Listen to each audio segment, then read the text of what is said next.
So today's video is going to be how I make this Mediterranean inspired salad. So I'm first starting off with a tomato and I'm cutting the top off, cutting it in half, and then taking out this kind of hard rough piece at the top. It's just hard to chew, so I just take that core out. And after that's done, I just slice it up into slices and then turn it and cut it into chunks.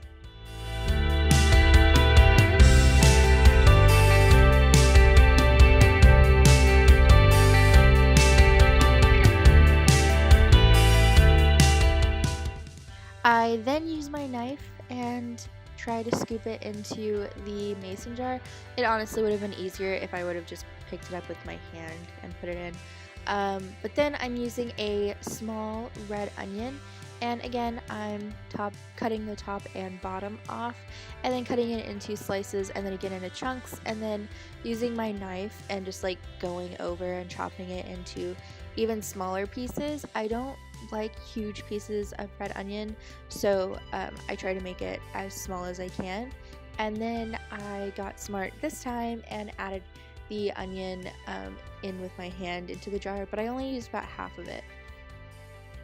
So now I'm going to be using a cucumber. I'm using about a third of it and then cutting it in half, and then that half I'm cutting into fourths and then chopping it into chunks, and then adding that to my jar along with some olive oil and some lemon juice.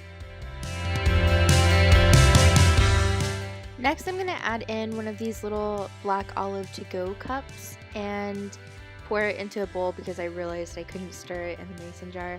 So I'm just pouring it into a bowl and stirring it, and then adding salt and pepper to season it and stirring it some more.